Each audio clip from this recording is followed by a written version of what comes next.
algab 4. veebisaade Loodushoidlik turism ja nagu siin ka eelnevatelt, siis ma kutsun kellegi vestlema, kellegi, kes tegeleb turismis mingi ettevõttega, eks ju, ja seni me ei olegi toidust väga palju rääkinud, et hea meel on kutsuda Triin sind seekord rääkima eelkõige siis, kuidas toitlustamises loodushoidu teha ja mida sina teed.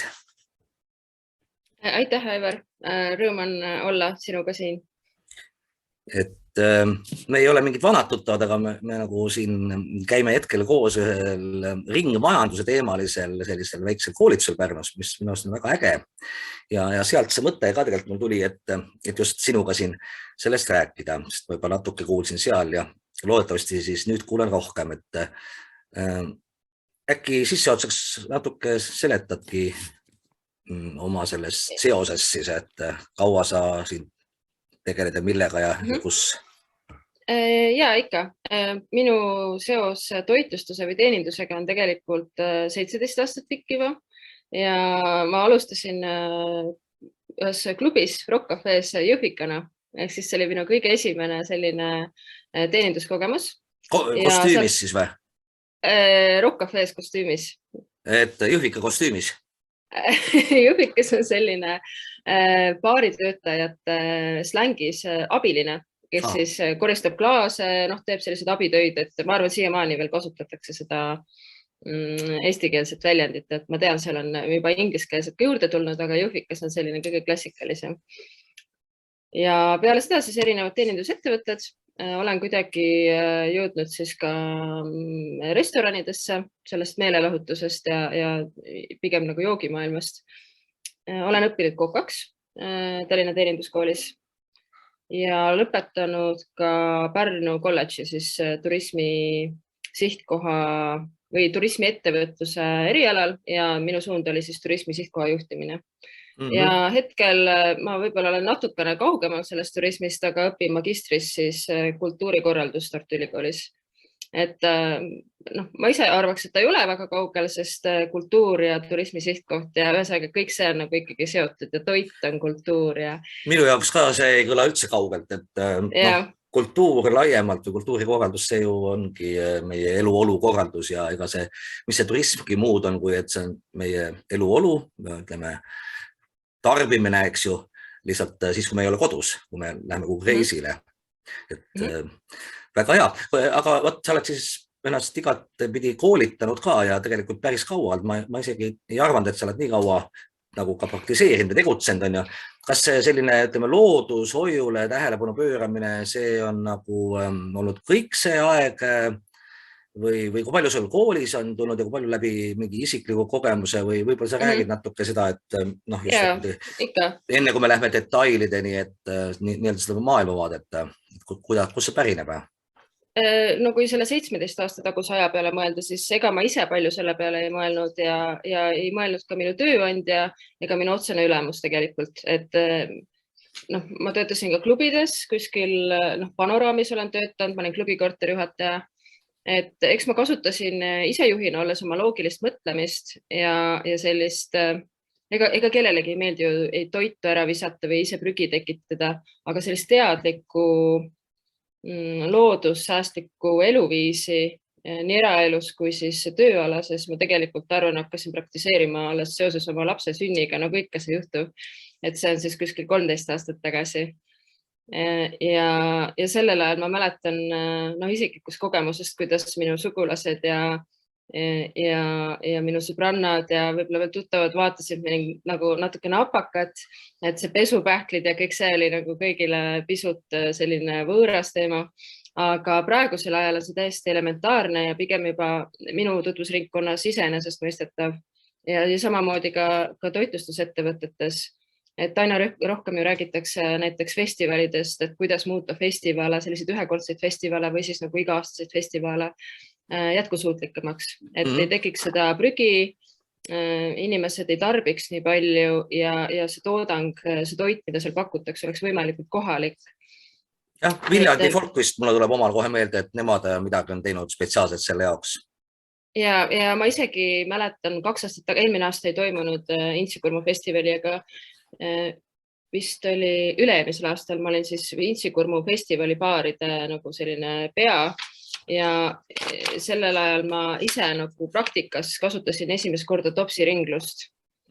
Et minu arvates geniaalne lahendus ja ülimalt lihtne, et kuidas keegi selle peale varem ei ole tulnud. Et ma mõtlen ise nende 90ndate pidude peale, kui ma enda isaga käisin Kuldse Trio kontserdil ja kui palju oli neid õlletopse ja kõike seda prügi ja pahna ja seda plastmassi, mida müüdi siiamaani paljudes kohtades müüakse. Ma ütleks ka, et ega praegu see ei ole, pilt ei ole ju väga teistmoodi, ega see väga tavaline ei ole, et keegi enda õllekruusiga käib suvel mööda Pärnut, kui mingi festival parasjagu on. Ja, et aga no õnneks ma arvan, et see juba natukene jõuab ka teisteni ja kindlasti on võimalik seda seadusandlusega reguleerida. Et ma ei ütle, et inimesi peab kuidagi vastu tahtmist sundima, aga pisut vajaks asi tõuget. Et minu arvates on asjad juba pisut muutunud ja ma olen positiivselt meelestatud. Sa arvad, et paljud asjad peaksidki tulema rohkem niipidi, et kehtestatakse mingid seadused, mis piiravad teatud sellist, praegu räägime ühekordsete nõude näitel, siis ma saan aru, ma olen nagu just siin vaadanud ka viimasel ajal uudiseid tuleb, et Prantsusmaal siin mingisugused eesmärgid on mitte küll vist kohe nüüd 1. jaanuarist, aga õige pea näiteks ühekordsete plastiknõude kasutus ja pakendite kasutus, et need nagu riik ise reguleerib siis nende nagu keelustamisega. Või on see teine pool just, et inimesed justkui, et ei pea ju seda valima, kui nad nagu aru saavad, et see ei ole mõistlik? Selles osas ma arvan, me peaks pöörduma võib-olla selliste ühiskonnapsühholoogide juurde, et kuidas see õige viis nagu läheneda on, et kas peaks kõigepealt pinnast nagu ette valmistama, et oleks mingi hulk inimesi, kes on sellega kohe nõus, keda ei pea sundima ja siis ülejäänud siis sunnitakse takka seda tegema. Et ma jään selles osas vastuse võlgu, mis see õige on, et see oleneb kindlasti sellest ühiskonnast ka, et millises arenguetapis need parasjagu on. Praegu sa töötad, eks ju, Trahteris Postipoiss, sellest me nüüd hakkame rääkima ja oled seal juhataja restorani poole peal ja kuidas teil on siis, kas kliendid ise nagu pigem tunnevad huvi mingisuguste loodushoiu või ringmajanduse või üldse sellise temaatika vastu või teie nagu ise teadlikult midagi olete suunanud seda ja kas sa näed nagu, mismoodi siis reageeritakse niisugustele asjadele? No, et on erinevaid külalisi. Ma pean ütlema, et on mingisugused põhimõtted, mitte põhimõtted, aga sellised asjad, millega meie külalised harjuvad vähe kauem, võtab nagu rohkem vaeva, see selgitamine. Aga on asju, millega inimesed saavad kohe aru, miks ja milleks või miks me neid asju äkki sa teedki kohe mingi konkreetse näite vahel? No see tundub selline hästi lihtne asi, millest on juba aastaid räägitud, on see kõrremajandus. Et selle kõrrega me oleme ikkagi siin kõvasti vaeva näinud. Et nii personali poole peal kui siis klientidega, et minu jaoks see kõrs on minu arvates täiesti, ma ei näe sellel vajadust, et eriti kui ta on plastikust, õnneks nüüd varsti enam ei olegi neid enam, on otsas loodetavasti. Et võid juua tegelikult klaasist ilma kõreta? Võib juua ilma kõreta, aga siin majas, kui ma tulin, oli harjumus, et kõigele pannakse kõrs sisse, võib-olla siis meesterahvastele ainult ei pandud joogi sisse kõrt, aga lapsed, naised, kõik said. Ja muidugi ma hakkasin kõigepealt ostma papist kõrsi, siis olid meil sellised looduslikud mingist orasest kõrred, sellised õhukesed. Need põleti ära nii töötajate poolt kui siis klientide poolt ja papist kõrred ei pidanud ikka päris need olema, et inimesed on harjunud mingisuguse asjaga, et ta on selline murtav kõrs, et ta on plastikust, et sa saad teda nagu tükk aega seal lutsutada ja see on nagu hästi palju vaeva võtnud, et mul oma töötajad on ka muidu hästi tublid, nad tulevad kõigega kaasa, aga selle kliendi tagasisidega nad ei tulnud nagu toime, et kui klient tuli ja ütles, et mis asi see siin on, et kas ma selle rohurootsuga siin siis pean nüüd, et nad ei tulnud sellega toime ja meil oli isegi vahepeal see juhus, et töötajad ostsid enda raha eest neid plasmasist kõrsi, et kuskil olid veel jäägid poodides ja siis nad ostsid neid ja kui kõigi hakkas virisema, siis selle asemel, et ei jaksa nagu peoõhtul selgitada enam neid asju, et siis sa võtad selle kõrre välja ja paned siis sinna sisse. Aga kui ma nüüd tulen, vaata restoranide nädal hakkab kohe ja kui ma tulen nüüd postipoissi ja perega ja lapsed saavad seal mahla, mis siis seal on, mismoodi te olete lahendanud siis, mis tänane seis on? Tänane seis on selline, et mina olen palunud tegelikult kõrt mitte sisse panna. Kui keegi palub kõrre sisse panna, siis meil on nüüdseks biokõrred ja mis, ta peaks olema biolagunev, aga ta ei ole nagu väga selline tavaline kõrs, kus on siis rohelisega pealkirjas bio. Et kõigile on nagu selge. Need on täiesti tavalisest poest ostetud. Hulgilaost. See on hea küsimus. Mina ei oska sulle sellele vastata. Et see on hetkel see, mida ma olen teinud. Ja kui sa küsid, et kus see kõrs tuleb, et need, mis meil olid mitte biokõrred, aga mis olid siis nagu orasest või pilliroost tehtud ühekordsed hästi õhukesed, nendel oli tõesti Eesti tootja. Aga ma arvan, et meie ettevõtte hetkel ei ole valmis. Ma arvan, me ei ole hetkel veel valmis. Meie oleme valmis, aga meie külaline ei ole veel valmis. Et meil käib selline natuke vanem inimene ja tema jaoks võib-olla on pisut nagu võõras. Et see tahab veel hästi palju sellist selgitustööd, et ma arvan, me sellest natukene nätskest biokõrrest alustame. Aga ma mõtlen, eks neid aspekte on ju päris palju ja restoranis on ju ja et seal, mis puudutab just ma ei tea, toidu, eks ju, käitlemist pärast või jäätmekäitlust ja et sa mainisid ka, et teid on ju terve tiim. Palju teid üldse on ja kuidas sinu kogemus siis sellega on, et juhataja on selline kuidagi loodushoidliku vaatega asjadele, tahab teha asju nii ja naa, ma arvan, omanik siis on selle kuidagi nõus, sest et see otsapidi ju, mis selles negatiivselt on, see hoiab nagu ilmselt ka natuke raha kokku, see mõjub hästi, eks ju, kuidagi kuvandile, et loodushoidlik söögikoht on nii, aga kuidas see just see kaasamine, ütleme, nende teiste inimestega, kellega koos töötada, kui lihtsalt see tuleb? Ma pean ütlema, et suhteliselt lihtsalt, ma rääkisin ka sellest kõrrejuhtumist, aga see on pigem erand, et meie kollektiivis on vanemad inimesed, kus just vanemad, aga ütleme ikkagi inimesed, kes on näinud nõukogude aega. Ja nende jaoks need asjad, millest meie praegu räägime, et on juba ma käitun väga roheliselt, nende jaoks on see elementaarne, nad on terve elu seda teinud. Et see prügi sorteerimine, kompost ja kõik muud asjad, et seal ei ole küsimustki. See on nagu, see on elementaarne, et ma sorteerin pappi. Me üritame võimalikult vähe ära visata, muidugi see suhtumine toiduainesse, minu arvates see on väga oluline. Et ma ei võtakski tööle inimest, kellel puudub austus tooraine vastu.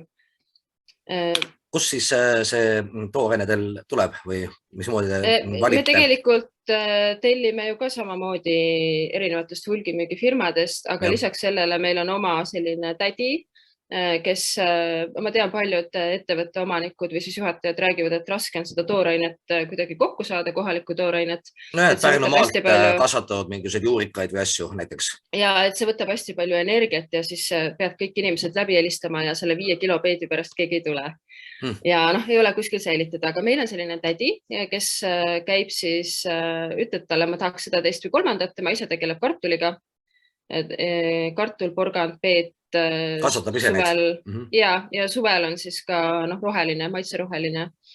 Ja juhul, kui meil veel midagi juurde on vaja, mett näiteks või siis, mis me teilt veel küsinud oleme?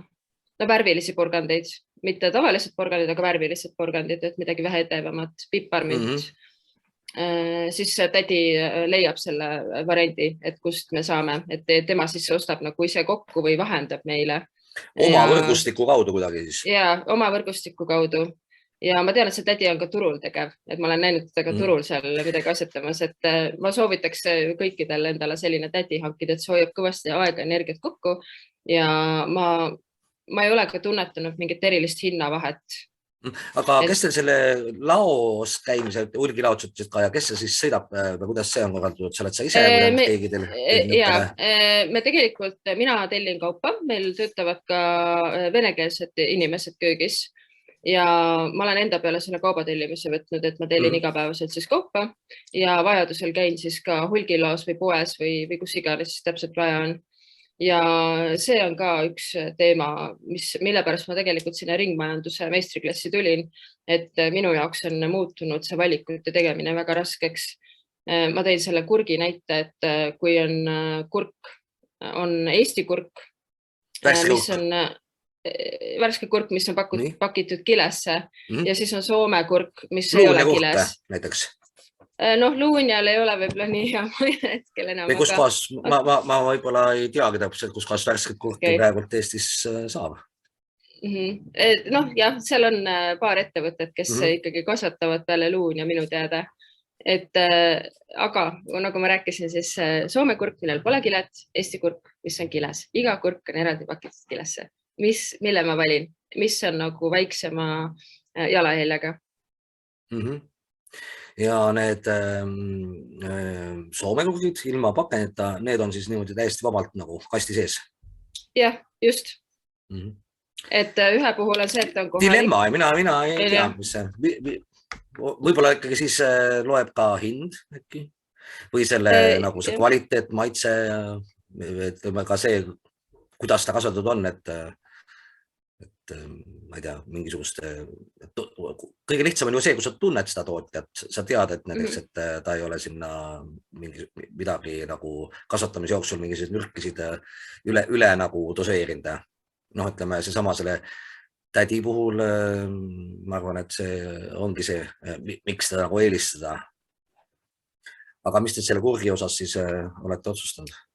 Tead sa, ma ikkagi ka vaatan seda hinda aeg-ajalt ja vaatan ka kvaliteeti, et noh, see ei ole enam tootjast, ma arvan, see on juba säilitajast, et kas see kurk on nagu natuke kollakaks juba läinud või ta on krimpsus või on kuidagi nagu selline niiske seal kile sees või noh, see pigem oleneb sellest, aga minu isiklik seisukoht üleüldine on see, et ma pigem valin selle ilma kileta. Selline pakendamine üldse, mis puudutab toitu. Noh, tihti, kui ma ise siingi ju poest midagi ostades, ma näen, et esimene pakend, siis on veel mingi teine pakend ja ma kujutan ette, et kui ta nüüd selle hulgilas on, siis on ju veel omakorda.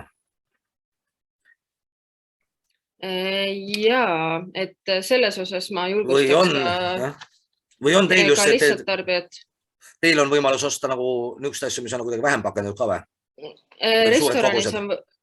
Restoranis ongi see, et sul on võimalik eelistada suuri pakendeid, et kui sa ostad hapukoort, siis sa ei osta väikses pakis, vaid sa ostad ämbriga. See võib-olla ei ole nii mugav kasutada, aga ühesõnaga üks lisaliigutus, sa pead võib-olla doseerima seda hapukoort kuhugi pritskotti või kuhu iganes.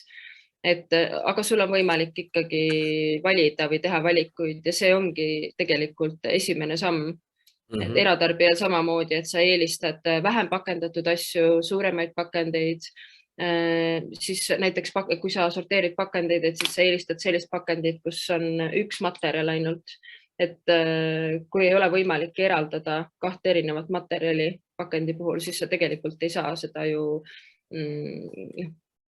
teda ei ole võimalik ümber töödelda.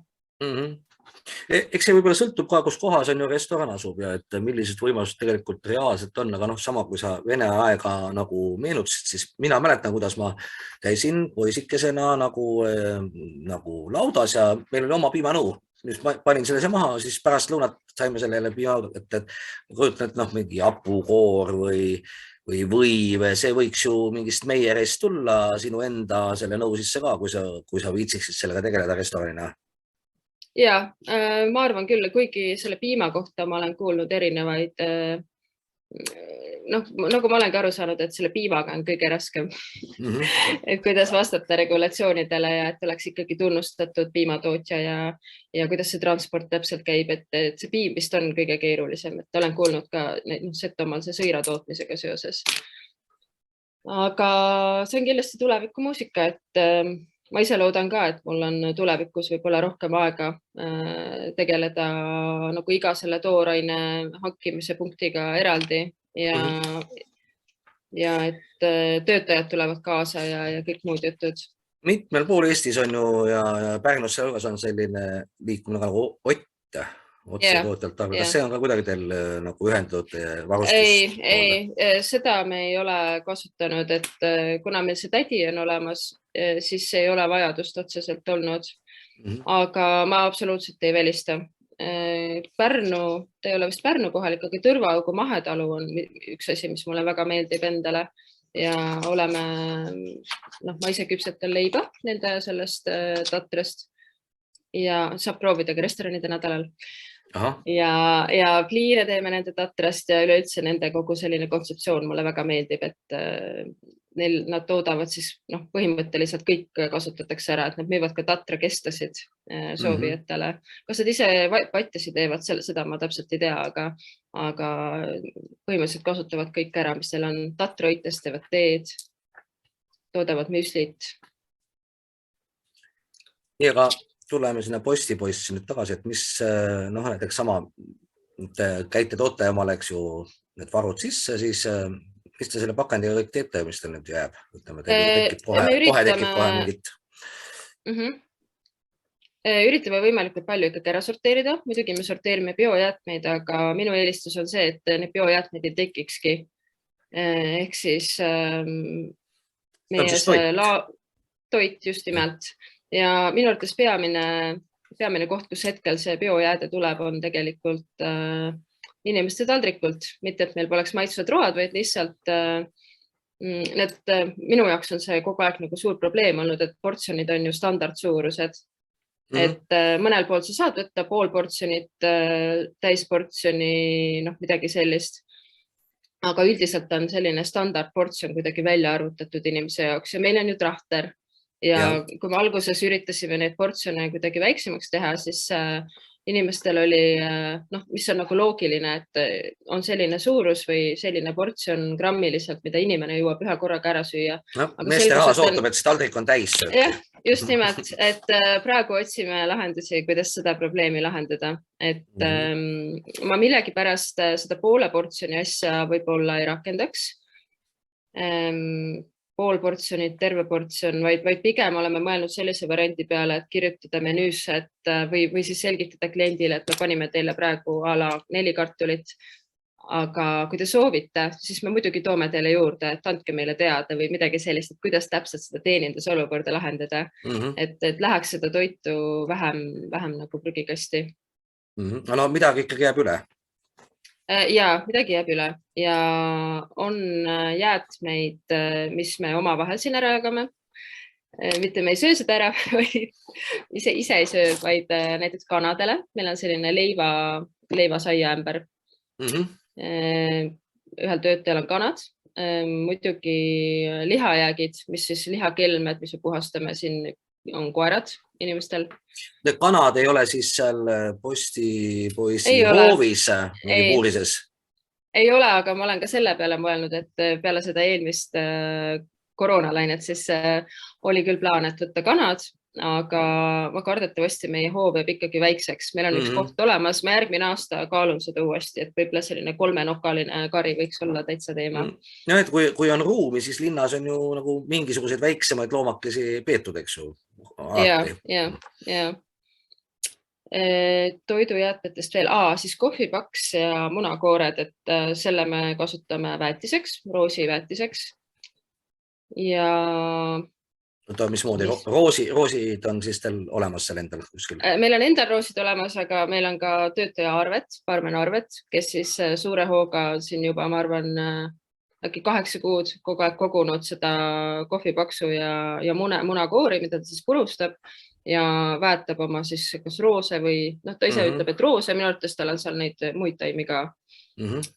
Ja mis me siis veel teeme ringmajanduse korras? Üleüldiselt me üritame ikkagi neid toidujäätmeid, seda teket pigem vältida, et paljud toitlustusettevõtted võib-olla ei räägi sellest, aga kui sul on näiteks menüü, tavaline a la carte menüü ja on selline vaiksem aeg, siis sa kasutad neid tooraineid, mis sul on seal a la carte menüüs ka näiteks päevapakkumiste puhul. Et tegemist ei ole halvaks neid toiduga, vaid lihtsalt, et toit ringleks, siis sa kogu aeg nagu toimetad nende toorainetega, et ta oleks värske. Ja saab kasutada päevapakkumises või siis teha nädalapakkumist. Variante on mitmeid ja muidugi oleme teinud ka hoidiseid, et küll mitte lihast, konserve me ei tee, aga näiteks moosi oleme keetnud, kui tundub, et midagi jääb seisma, natukene juba läheb krimpsu või nagu ikka sellised puuviljad ja marjad, et oleme keetnud moosi. Näiteks, ma ei tea, mandariinist, apelsinidest või? Sellest me ei ole teinud, seda meil ei lähe väga palju halvaks või ei ole seda ohtu. Eesti marjadest siis? Ikkagi Eesti asjadest ja Eesti marju, kus juures müüvad meile ka need korilased, et meil käivad inimesed uksedega lausa, et müüvad jõhvikaid, põldmarju oleme saanud ja seeni. Soolaseened on ka kindlasti see, mida me ostame kokku, et kui kellelgi kuskil on üle, siis olete oodatud meie ukse taha. Siinkohal mul tekib kohe küsimus, et aga kuidas sa saad kindel olla, et need seened nagu kellelgi mingi toidumürgitust ei tekita? Esiteks me ise sööme neid seeni ostvalt. Proovite siis enda peale tegelikult järgi? Ja me proovime enda peale, aga tegelikult, kes me siiamaani seeni on toonud, et need on ikkagi usaldusväärsed inimesed, et need on aastaid siin käinud ja siiamaani meil ei ole ühtegi probleemi olnud. Ja see aasta me käisime ka ise seenel, et suvepäevad, mis meil siis septembris toimusid, et nende raames me käisime ka ise kollektiiviga seenel ja neid seeni samuti tegime siis sisse. Mingid maitsetaimed on tal nagu endamad ka või? Ma hakkasin mõtlema, et kui suur see hoov seal on, et ma olen suviti ka seal hoovis istunud, aga praegu ei tule silme ette. Ja, meil on hoovi peal selline suur vanker ja seal me tõesti kasvatame peterselli, piparminti, melissi ja ma tegelikult panin ka kartulit see aasta sinna hakkama. Aga kartulid kasvasid nii suureks ja võimsaks, et varjutasid vaitsetaimed, et mingi hetk me pidime nendest kartulitest loobuma. Mõtlesin ka just, kuidagi reaalselt tuli see silme, et nüüd restorani nädalal sinna tulla, et kui ma tulen perega. Ja kas mingit, teil võib-olla ei ole, aga kas selline viis üldse, et sa tuled, on küll menüü, aga sa saad kuidagi, ma ei tea, kas komponenti kaupa või kuidagi selle sama, et kui suured need portsud on, mitte ainult nagu pool, eks ju, vaid mingil muul moel, või see on nagu liiga keerukas nagu kuidagi pakkuda kohe nii, et sa võtad nagu enda järgi. Üks asi oleks buffee, aga see teie puhul ei ole ka teema. Ma arvan tegelikult, et buffee ei ole jätkusuutlik, et see tundub küll ideena. Ma arvan küll, et ta raiskab rohkem, et buffeel on ikkagi kindlad nõudmised, et on ju mingi ajaperiood, see on tundides, mis ta võib seal buffees olla ja üldiselt inimeste see mõtteviis on selline, et ma pean selle buffee täis panema, ma ei saa jätta sinna põhja ju natukene salatit ja sa paned kogu aeg sinna juurde või vahetad ära, aga see tegelikult ei lähe ju see buffee hakkab juba läbi saama või päev hakkab läbi saama ja see toit, mis sul sealt üle jääb, sa ei saa seda kasutada järgmisel päeval. Et buffee minu nägemuses ei ole väga säästlik. Aga see portsjonite asi on kindlasti midagi, mille peale mõelda ja kuidas seda täpselt inimestele serveerida. Kui püsiklient tuleb, siis ilmselt seda on kuidagi teada. Keegi, kes sööbki alati rohkem või keegi, kes eelistab mingeid asju. Aga kui palju teil nagu on sellist publikut, keda kelnerid ju tunnevad? Ja, meil on väga palju selliseid inimesi. Et erisoovid on meil igati teretulnud ja me üldiselt ikkagi suudame seda järgida. Et mõnikord on selliste väiksemate asjadega, et ärge sibulat pange, aga ma ei saa, et ma olen sibul seal ammu juba sees, et lihtsalt ei ole kuidagi võimalik, et see on hautatud 6 tundi sibulaga, et ma ei saa järgi teha. Aga püsikliente on meil tõesti väga palju, et kelnerid, Arvet, Priit ja Üllegi, nad teavad nagu nimepidi, nad teavad, mida nad söövad ja millal ta viimati käis ja üleüldse, et selles osas meil on selline väga, kuidas öelda, ma olen ise seda kirjeldanud nii, et kui ma näen seda protsessi, siis mulle tundub, et need inimesed tulevadki meile päriselt külla, et see ei ole nagu selline sõnakõlks, vaid et see härra ongi päriselt tulnud siia sellepärast, et Arvet on tööl ja ta tuli meile külla. Missugused niisugused huvitavad mingid momendid teil veel on, ütleme sellise toidu nagu kokkuhoiu, ütleme, otstarbekalt kasutamise osas, mis ma ei ole võib-olla osanud ise pealt nüüd küsida? See võib-olla ei ole otstarbekalt kasutamise osas, aga me ei ole seda ise kuskil välja kuulutanud, või reklaaminud, me ei ole seda turunduses kasutanud, aga me oleme ka kindlasti need, kes kasutavad vabapidamise kanade mune ja sellel on mitmeid erinevaid põhjusi. Üks on siis eetilised küsimused, et puurikanade elu ei ole teadagi nagu meeldiv. Ja teine on ka kindlasti maitse küsimus, et oleme seda katsetanud ja vabapidamise kanade munad on maitsvamad kui puurikanade munad. Ja kollasemad? See oleneb vist sellest, mida neile süüa anda, et see peaks olema kuidagi seleeniga seotud, aga võimalik ikka kollasemad. Et see on üks asi ja seda ma ka ise kontrollin, et neid munanumbreid seal aeg-ajalt ikka piilun, et kõik vastaks nagu nõuetele. Sest me ei osta otse kuskilt, vaid me ikkagi kasutame vahendajad selle jaoks, et need kogused ei ole ka nii suured. Ja mis me siis veel teeme? No see prügi sorteerimine, see on minu arvates elementaarne, et kõik toitlustusettevõtted või üleüldse ettevõtted peaks nagu sinnamaani olema juba jõudnud. Et mis ma võib-olla tahaks, et me veel teeks? Mul on see lehtede teema, et meil on ka suur ala tegelikult ja puulehti tekib hästi palju ja minu arvates praegu see kottidesse kogumine ei ole nagu päris see, et neile peaks ikkagi mingi muu rakenduse leidma, et kes keegi purustab need lehed, teeb sellest komposti või mis see nagu lahendus võiks olla. Looduses ta jah nagu ju ikkagi tagasi aineringesse läheb, et see kompostimine tundub kuidagi loomulik, kui teil nagu jällegi on see koht, kus kohas see siis oleks. Et selle peale me peame ka veel natukene mõtlema ja mille peale ma olen korduvalt mõelnud, mida võiks veel teha, aga ma ei leia mingit lahendust, on siis need puhastusained, mida me kasutame restorani köögis, et saalis on veel võimalik asendada mingite looduslike alternatiividega, et apelsiniõliga midagi pesta või jäädikaga aknaklaasiga. Köögis? Aga köögis ja, et ikkagi nõudepesumasin on ju kohustuslik, mul peab olema nõudepesumasin ja need ained, mis me seal kasutame, et kuidas nagu jõuda selleni, et need ained oleksid nagu ohutumad ja võib-olla leebemad ja keskkonnale sõbralikumad. Et selle teemaga peaks veel tegelema ja hetkel ei ole sellele meie vähemalt alternatiivi leidnud. No jah, et palju oleneb just sellest ka, et kus kohas see restoran asub. Teie puhul on tegemist kesklinnaga. Jah. Me asume kesklinnas, aga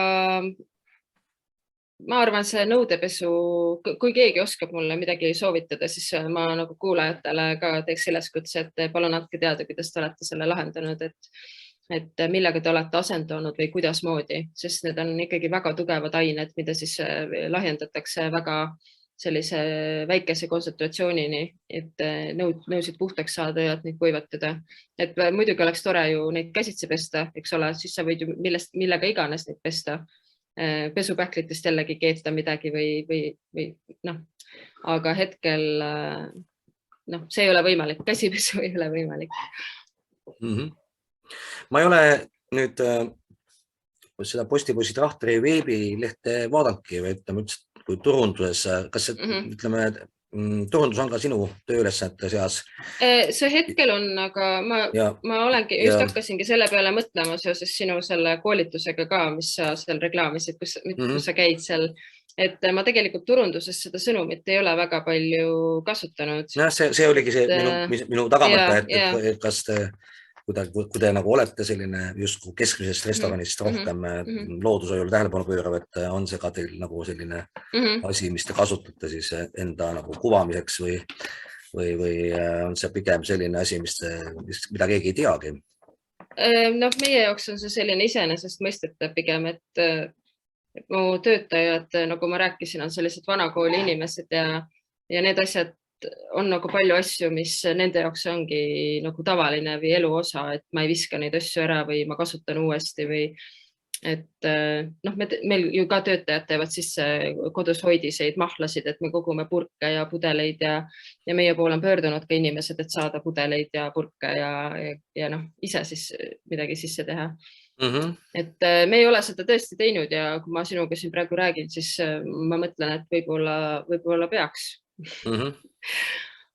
võib-olla peaks endast teada andma, et kuidas seda täpselt teha ja mis meie külalist kõnetaks, et olen vaadanud ka siis sotsiaalmeedias, et kes on meie jälgijaskond ja need on, meil on hästi selline suur, kuidas seda siis öelda, organic reach, ehk siis meid jälgivad hästi paljud inimesed. Ilma reklaamimata nagu tahavad vaadata, mis te teete?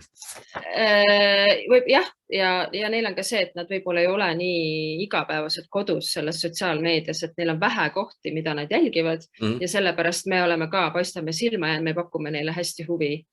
Et selles mõttes on sul hea nagu iva sellel ettepanekul. Mingid sellised sertifitseerimise võimalust on ka, ütleme, et kuidagi tunnustada seda keskkonnahoidlikkust, et selline märgis nagu roheline võti pidi ka nüüd laienema nagu majutussektori pealt ka toitlustussektorile. Ma olen niisuguseid plaane kuulnud, et seni teil midagi niisugust ei ole, ütleme. Ei ole hetkel, et ma arvan, see võiks ka selline tuleviku, ma arvan, et see pikem protsess ikkagi see nagu selleks, et ma oleks nii enesekindel, et ma julgeks öelda, et vot, meie nüüd teeme siin neid asju hästi loodussäästlikult ja kõik töötajad on kaasatud ja kõik töötajad on koolitatud, et selleni läheb veel ikkagi aega. Et see ei ole selline kergekäeline enese määratlemine, et ma olen nüüd roheline, et alati on arenguruumi ja eks me iga päev ka leiame mingeid meetodeid, kuidas neid asju paremini teha. Ja toitlustusettevõttes tegelikult on siiamaani sellised kitsaskohti, kus nagu lihtsalt ei leia nagu sellist head lahendust, et mis seesama nõudepesumasin, et mis on alternatiivid. Et ma ei ole nagu nii enesekindel veel selles. Aga need erinevad igased ideed ja mõtted, kust kohast üldse selliseid sina nagu nopid? Või kas sa oskad nagu nimetada mingisuguseid ka teisi toitlustuskohti, kust kohast saaks nagu malli võtta või kuidas see käib? Ma tegelikult ise olen ka sotsiaalmeedias pigem nagu jälginud, et on erinevaid, kohe vaatan, nüüd pean avama siin nendel, et Instagramis näiteks erinevad ju restoranid ja sellised elustiili siis inimesed tutvustavad oma eluviise ja tegelikult on olemas selline asi nagu Tahona Society. See on siis, ma ise olen käinud 2 sündmusel, mis on siin Baltikumis toimunud ja nemad toodavad tegelikult tekiilat ja nemad algatasid sellise programmi, mis koondabki siis baarmene selleks, et baarmenid viiksid tähelepanu siis jätkusuutlikule eluviisile ja seal nad korraldavad koolitusi ja neil on iga aasta, eelmine aasta vist ei toimunud jällegi selle koroona tõttu, on ka ülemaailmne võistlus, mille võitja siis saab nii-öelda mingisuguse rahalise auhinna ja selle Tahona Society nagu selliseks brändi saadikuks.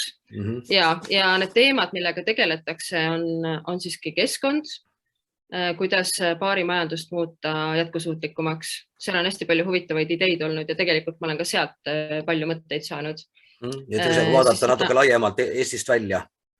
Ja, aga tegelikult need probleemid on ju need samad, see jää kasutamine, et kui jätkusuutlik on jällegi see jää tootmine, siis kui sul jääb jää üle, mis sa sellega teed, kas sa paned ta kanalisatsiooni või sa paned ta kuhugi murru peale või sa uuesti külmutad ta või seal on mitmeid küsimusi, siis on sidrunid, laimid, mida sa teed sidruni laimi koortega, kas sa teed neist mingeid tõmmiseid, ma ei tea, limoncellot või viskad prügikasti või viskad tavalisse prügikasti või paned biojäätmetesse ja selle jätkusuutlikkusega seoses, seal ei ole ainult keskkond nagu hõlmatud, vaid tegelikult ka vaimne tervis, baarmenide vaimne tervis ja kõik muud asjad, aga keskkonnale on väga suurt rõhku pandud, et näiteks pudelite taastöötlemine, alkoholipudelite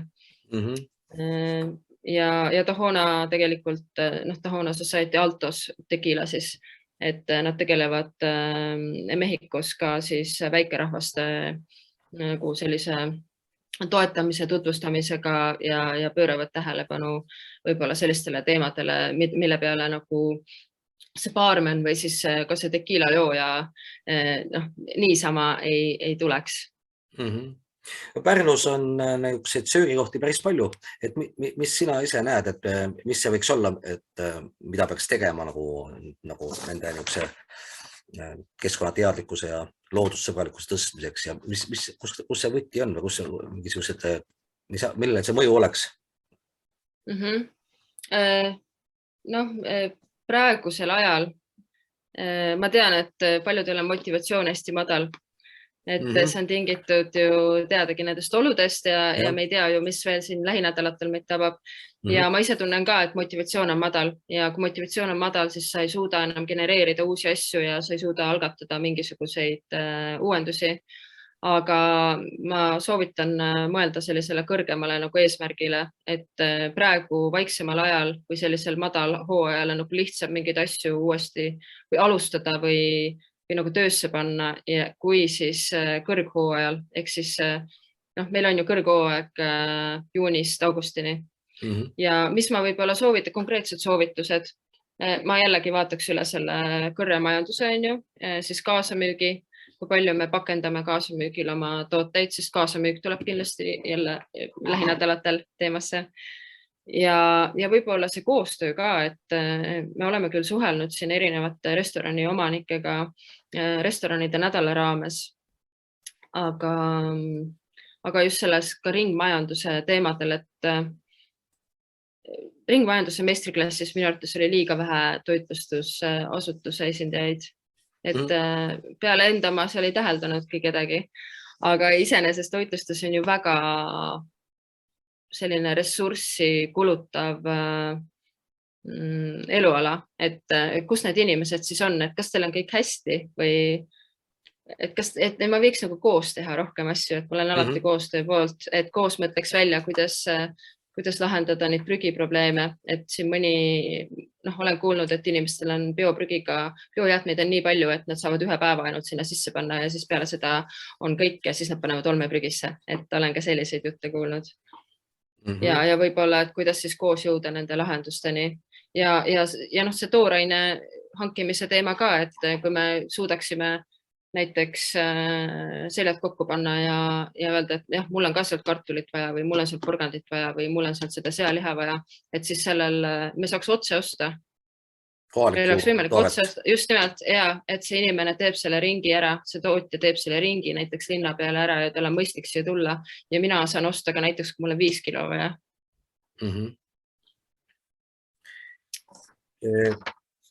Mul on siin aeg hakkab juba sinnamaale ka minema, et mul on siin mingisugused ka niisugused traditsioonilised küsimused. See traditsioon on väga pikk, aga praegu meil 4. saade. Et sinu positiivne visioon näiteks, ma ei tea, 5 aasta pärast, mismoodi siis oleks turismimajandus, sealhulgas võib-olla toitlustus?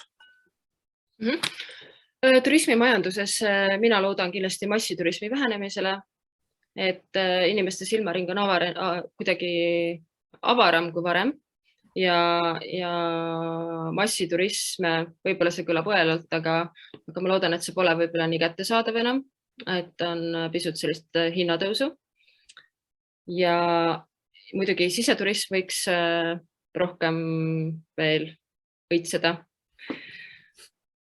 ja 10 aasta lõikes eelkõige ma loodan, et inimeste mõtteviis muutub, et need, kes seni on mõelnud ainult iseenda perspektiivist, et ka nendeni jõuab see mõistmine, et see maailm on siin ka peale meid ja nad teevad teadlikke valikuid, et samamoodi reisimisel, et mis on säästlikum reisimisviis, nad annavad endale nagu aru.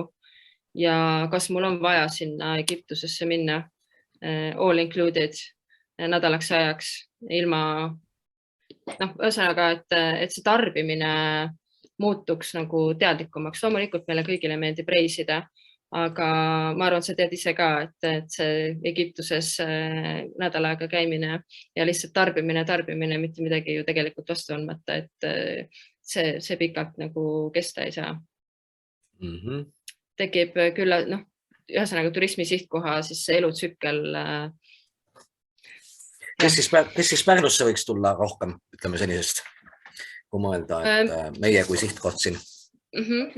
Kindlasti loodusturisti. Ma arvan, et meil tegelikult ju Sooma, Eestis üleüldse Lahemaa, linnuvaatlejad, Nature Tours vist on tegelikult väga aktiivne olnud eelnevatel aastatel. Ma ei tea, kuidas see aasta on, et nad on ka meie juurde sattunud. Need on sellised väiksed, suhteliselt väiksed grupid ikkagi ja väga sellised sihtkoha teadlikud inimesed. On sul mõni mõte ka nagu Pärnu nagu hooajast sõltuvust kuidagi leevendada või mis peaks juhtuma, et see oleks nagu nii kontsentreeritud sinna suvele? No ma olen ju kultuurikorraldaja ikkagi, et ma pigem vaataksin sinna kultuurikorralduse valdkonda, et kuidas jõuaks kultuur taaskord meile siia Pärnusse. Et ma võib-olla rõhuks pigem sellele, aga ma ei välistaks üldse need loodusmatkad ka talvel, et ma olen ka käinud seal sinu juures Soomaal ja minu arvates ei ole talvetingimustes mitte midagi häda. Seda enam, et meil on väga soe viimasel ajal ja kõik oleneb tegelikult sellest, et me jõuaksime selle õige inimeseni, õige turistini ja et kellele ma seda suunan. Siis selline otseselt mitte turismi puudutav asi nagu looduse õigused, et kujutame ette, et nagu seadusandlust muudetakse sel moel, et lisaks eks ju inimestele ja juriidilistele isikutele, et ka loodus saab seaduslikud õigused. Mida see muudaks või kuidas see nagu sina mõjutaks nagu meie eluolu? Natuke raske küsimus. Mis oleks teisiti kui täna? See on natuke raske küsimus. Ma peaks seda loodust kujutama ikkagi mingi isikuna ja mõtlema siis, et mida ta siis nagu sooviks või millised on tema õigused, on ju. No kindlasti siis enam muru ei peaks niitma. Elurikkus. Mis oleks teisiti? Tead, see on väga hea küsimus. Ma kindlasti vaatan järgi neid saateid, et vaadata, mida teised on vastanud. Aga ma arvan, et see ei oleks üldse halb mõte. Et meie isikliku kasu seisukohast on neid looduskahjustavaid tegevusi küll ja veel, et tasakaalustamiseks võiks olla nagu päris hea. Vähemalt vahelduseks. Ja siis ka mõni raamatu soovitus?